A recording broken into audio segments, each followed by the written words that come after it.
You're here with Georgie and Eli, and we are here at the Windsor Co Block Party.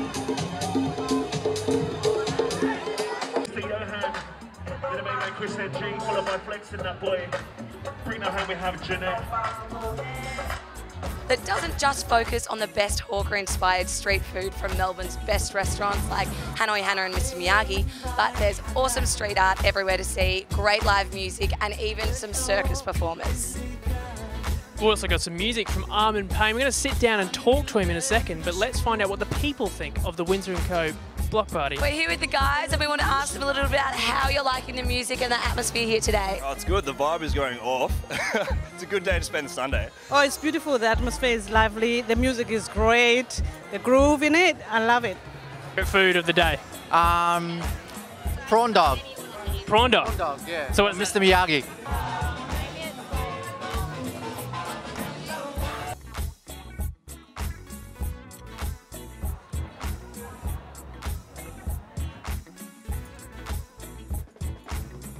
We're standing next to Amin Payne, fresh off the decks, serving up heat to the block party. They usually like the 80s boogie, funk stuff, so play a bit of that, but play a bit of African edits and classic 80s sort of, again, funk, disco.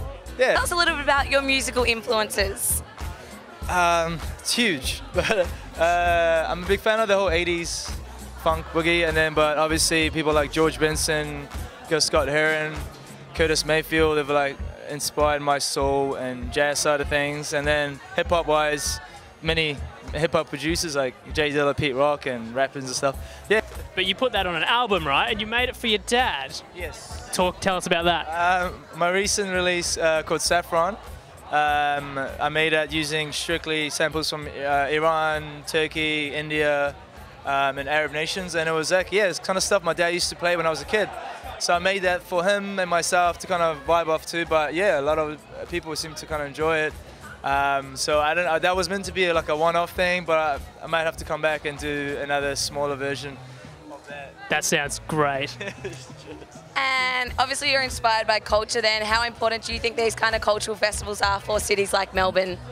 Man, I reckon Melbourne is a huge melting pot of cultures anyway, so in order for people to understand it and experience it, it needs to be exposed, right? So we need the food from Africa and other parts of the world, the music from other sides of the world, so people can be educated. They don't just rock up and hear the same thing on the radio. It's like new. And obviously most people don't have the time to go searching, you know, outside of their own free time for stuff like that. So it's good to come out and hear, let the DJs kind of educate you with their musics and their playlists. How important is it to give up-and-coming artists this kind of platform to show their work? Hugely important.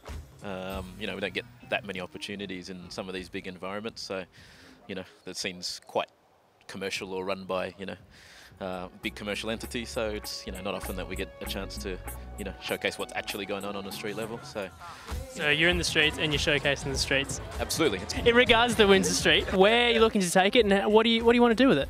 Well, you know, I work with the Chapel Street precinct, so they're the main organisers of the event. So I've been lucky enough to come on board and, as the musical director. And hopefully we can just grow it. So, you know, it'd be great to take it out onto the streets, because I think you'll probably see today it'll probably be at capacity. So, you know, if we do it again next year, you know, we'll be looking to expand it, stay the same place, but maybe expand it out onto Chapel Street, hopefully. Bigger and better. Absolutely. Sounds brilliant. That's Chris. Georgie and Eli, this is 1700.